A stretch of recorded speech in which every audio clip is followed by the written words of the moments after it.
The Inspection Earth Orbital Station 7, Inspection Bay Delta Standard Year 2347, Post-Treaty Era Commander Sarah Chen stood with her hands clasped behind her back. Her face a mask of professional compliance as the Vexillar inspection team swept through the cargo bay of the Prometheus Dawn. The ship hung in the docking cradle like a whale in a net, massive, ungainly and utterly unthreatening, at least. That's what she needed them to believe. "This reactor signature is elevated," Inspector Krell announced, his translator rendering his chittering speech into flat, emotionless English. The Vexillar's 4 eyes swiveled independently, studying the readout on his scanner before 2 locked onto Sarah. "Explain." Sarah didn't hesitate. "Deep space mining operations in the Kuiper Belt require extended power output. The reactor is rated for continuous operation at 92% capacity for 18 months without resupply." She gestured to the data pad in her hand. All specifications were submitted and approved by the Colonial Commerce Board 3 years ago. Reference number CCB7743M. Krell's mandibles clicked in what might have been irritation. He knew she was right, she always was. Every human ship that passed through these inspections came with mountains of documentation, cross-referenced, approved, and legally airtight. The humans had become experts at bureaucracy, wrapping their compliance in so many layers of proper procedure that questioning it meant wading through administrative hell. "The hull plating," another inspector called from beneath the ship. "Grade 7 titanium carbide composite. This exceeds civilian specifications." "Asteroid impact protection," Sarah replied smoothly. "We lost the Chen Ming to a rogue planetesimal last year. 73 dead. The family's compensation board mandated upgraded hull standards for all vessels operating beyond Mars orbit." She paused for effect. "I can provide the names of the deceased if you'd like to verify." Silence. The Vexillar didn't care about human casualties, but they cared very much about appearing to care. The optics of questioning safety measures after a disaster would reflect poorly in their reports. Inspector Krell moved on, his scanning device sweeping across the cargo containers stacked in neat rows. Each container bore the Biao logo of various mining corporations: Helios Extraction, Titan Heavy Industries, Orbital Dynamics Limited. Inside, the manifests claimed were drilling equipment, ore processors, and life support components. The manifests were technically accurate. The equipment simply had additional capabilities the manifest didn't mention. "You may proceed to Luna Station for loading operations," Krell finally announced. "Your flight plan is approved for the next 48 hours. Deviation will result in immediate impoundment." "Understood, Inspector." Sarah bowed slightly. Not too deep, never too deep, just enough to satisfy without groveling. "Thank you for your diligence." The Vexillar team filed off the ship, their crystalline armor clicking against the deck plates. Sarah maintained her neutral expression until the airlock sealed and the docking clamps released with a pneumatic hiss. Only then did she allow herself a tight smile. "Bridge, this is Chen. We're clear. Take us out standard commercial pattern." "Copy that, Commander." Lieutenant Hayes' voice crackled over the internal comm. "Course laid in for Luna. We'll be in the shadow of Tycho Crater in 4 hours." Sarah made her way through the corridors of the Prometheus Dawn, past crew members who snapped to attention despite wearing civilian jumpsuits instead of uniforms. These weren't merchant sailors playing soldier. They were naval personnel playing merchant. And the distinction mattered. In the cargo bay, she keyed her command override and watched as 3 containers silently rotated their access panels toward her. Inside, nestled in shock-absorbing cradles, were railgun components, each piece individually harmless, legally justifiable as mining equipment, but together forming something the treaties explicitly forbade: weapons of war. Her communicator buzzed. A single coded pulse. Short, short, long, short. The Phoenix Initiative was moving forward. Dr. Webb had news. Sarah sealed the containers and headed for her quarters. In 4 hours, she'd transfer to a shuttle at Luna Station. In 6 hours, she'd be standing in a hidden facility, buried 3 kilometers beneath the lunar surface, where the real work happened, where humanity was remembering how to bare its teeth. Tycho Station, sub-level Omega, 4 hours later. The elevator descended for what felt like forever, dropping through solid rock that had been carefully excavated over decades, its existence scrubbed from every official database. Sarah's ears popped. twice before the car finally settled with a gentle chime. The doors opened onto a cathedral of steel and purpose. The Phoenix Initiative Command Center stretched. Before her, a vast cavern transformed into a nexus of human determination. Holographic displays floated above workstations where engineers and tactical officers analyzed data streams. The walls were lined with schematics, ship designs, weapon systems, fleet formations that hadn't existed in over a century. Dr. Marcus Webb stood at the central console, his gray hair wild as always, his eyes bright with the fervor of a man who'd spent 15 years building toward this moment. He looked up as Sarah approached, and his weathered face split into a grin. "Commander Chen, right on time." He gestured to the hologram rotating above the table. "I think you're going to want to see this." Sarah stepped closer, and her breath caught. The design floating before her wasn't the Prometheus Dawn. It was what the Prometheus Dawn would become. With the press of a key, Webb initiated the transformation sequence. The holographic cargo ship's hull panels retracted, revealing concealed weapon ports. The oversized mining reactor redirected power to shield generators that emerged from false compartments. The modular cargo containers reconfigured themselves into missile batteries and railgun platforms. In 30 seconds, the harmless freighter became a predator. "We've completed the conversion protocol for all 73 vessels in the first wave," Webb said quietly. "Each ship can transform in under 2 minutes. The Vexillar won't know what hit them until it's far too late." Sarah studied the display, her mind already calculating fleet formations, attack vectors, strategic deployments. "How many are combat ready right now?" 47. "The rest need another month for final systems integration." Webb pulled up another schematic. This one showed a much larger vessel. "But Sarah, that's not what I wanted to show you." The new hologram was enormous, dwarfing the converted freighters. It was sleek where they were bulky, purpose-built rather than retrofitted. Weapon systems bristled from its hull like the quills of some deep-sea predator. "What am I looking at?" Sarah whispered. "The Defiance," Webb said. And there was something like reverence in his voice. "We didn't just convert civilian ships, Sarah. We built something new. Something they have no idea exists. A true warship, constructed in pieces across a dozen hidden facilities, assembled in the dark side of Pluto's orbit, where no inspector has ever thought to look." Sarah's hand tightened on the edge of the console. "When?" "She's 70% complete. 3 more months and humanity will have its first real warship since the treaties." Webb met her eyes. "And she won't be alone. We have keels laid for 11 more.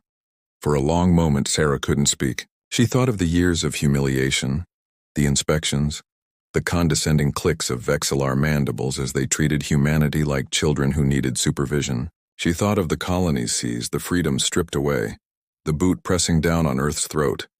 She thought of what was coming. "The Vexillar Council meets in 6 months," she said finally. "They're voting on whether to restrict our extrasolar mining operations." Another set of chains. Webb nodded slowly. "I know. The timetable is tight, but we can be ready." He paused. "The question is, are you ready, Commander? Once we show our hand, there's no going back. It's war, real war, and people will die." Sarah looked at the hologram of the Defiance, at the weapon that would announce to the galaxy that humanity refused to die quietly. "We've been at war since the day we surrendered," she said. "We just weren't fighting back yet." She turned to face Webb fully.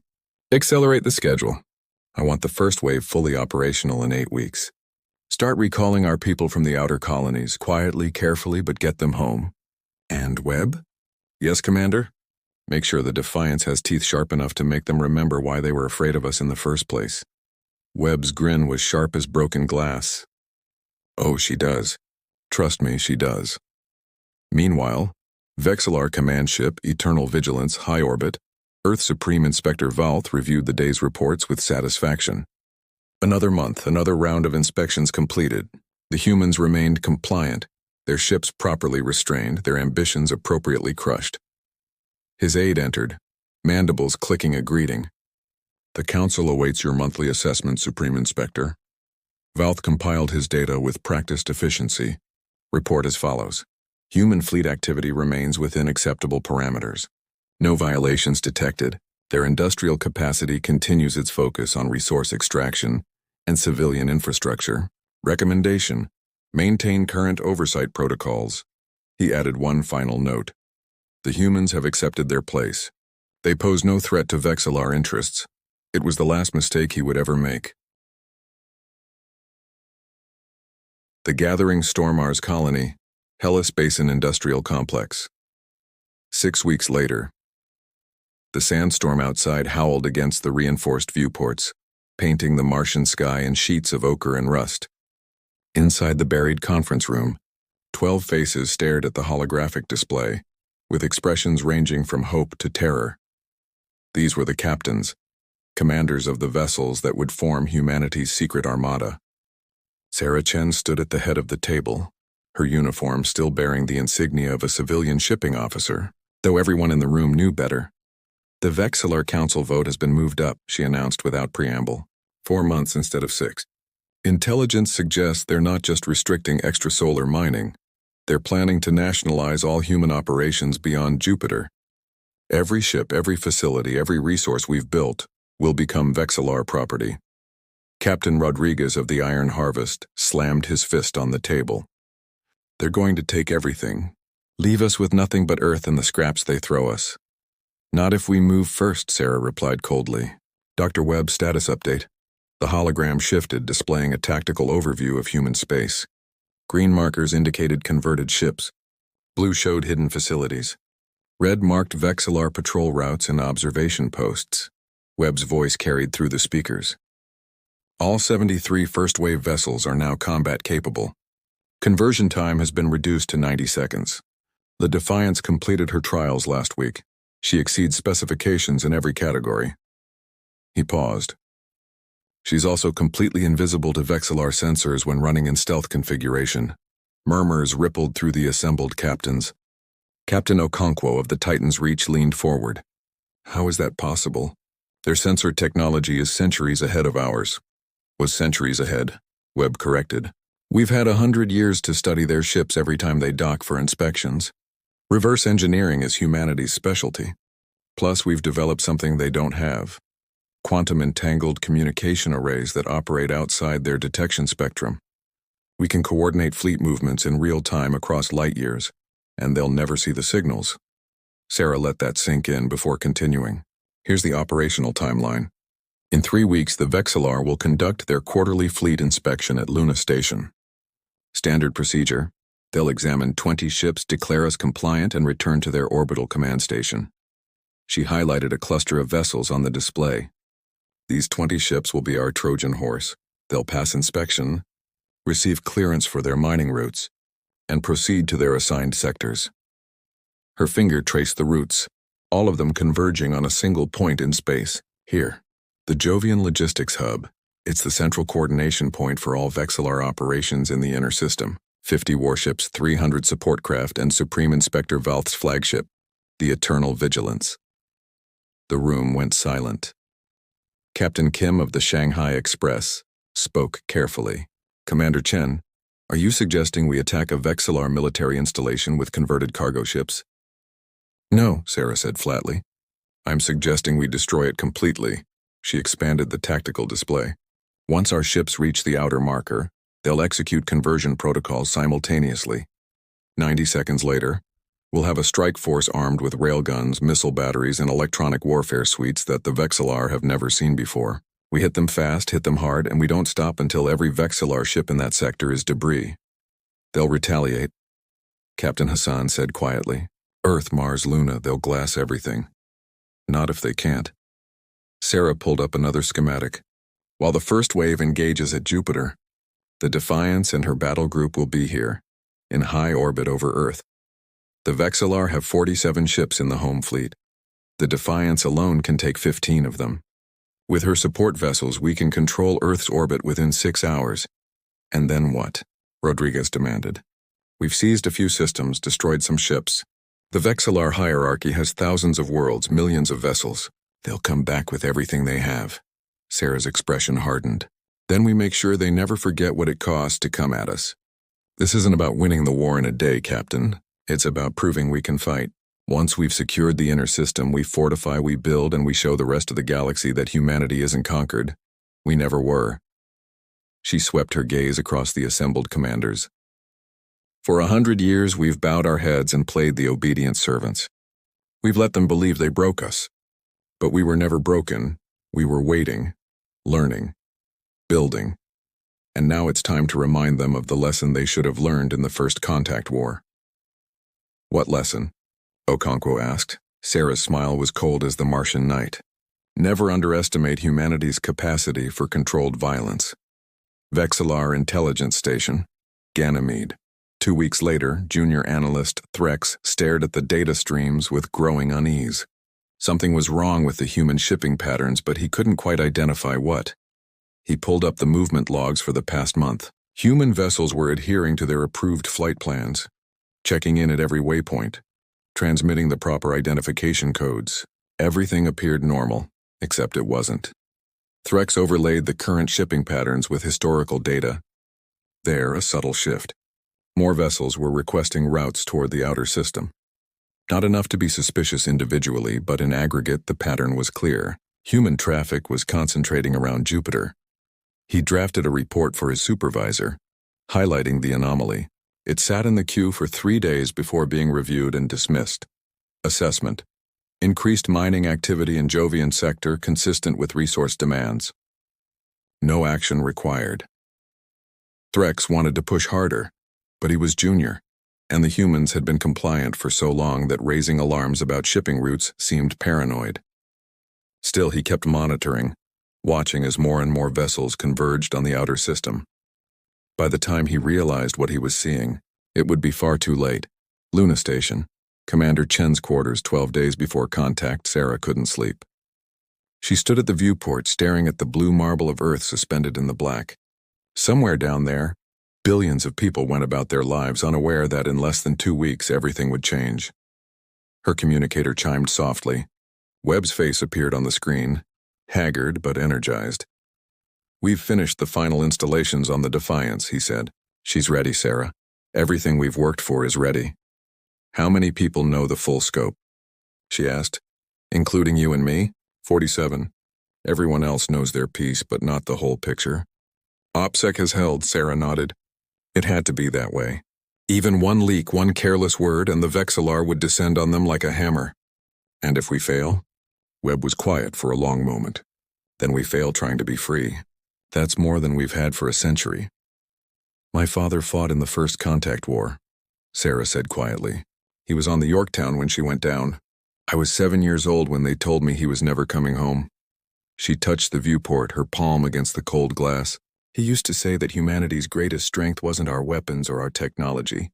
It was our refusal to accept that anything was impossible. Your father was right. I hope so." She turned away from Earth. "Because we're about to attempt something that every military analyst in the galaxy will say is impossible, defeating the Vexillar hierarchy with a fleet of converted cargo ships and one prototype warship." Webb's smile was fierce. "Those analysts never met humans like us. Vexillar command ship Eternal Vigilance.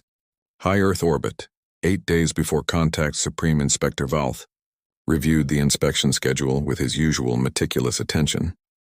20 human vessels would dock at Luna Station for quarterly examination. Standard procedure performed 1,000 times before. His aide presented the manifest. "The Prometheus Dawn is among the vessels scheduled for inspection, Supreme Inspector.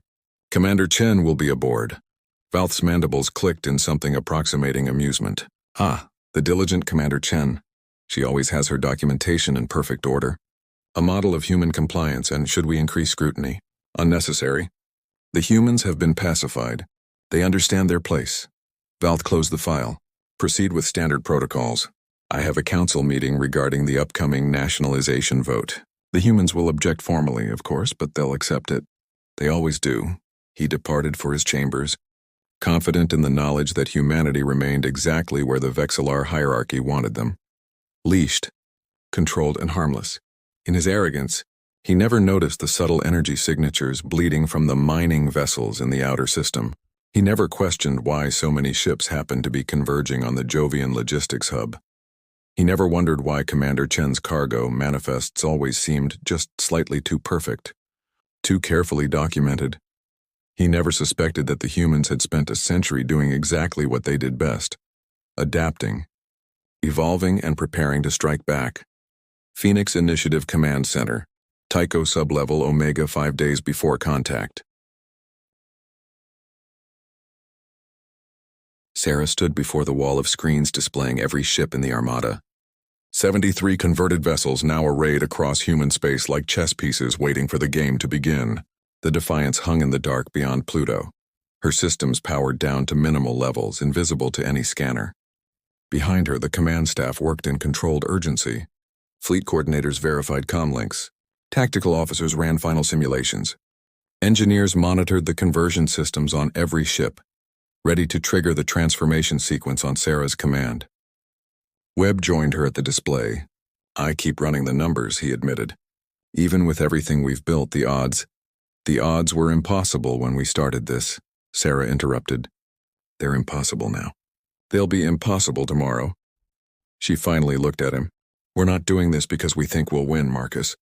We're doing this because free people don't ask permission to fight for their freedom." "You sound like your father." "Good. He'd have wanted to see this."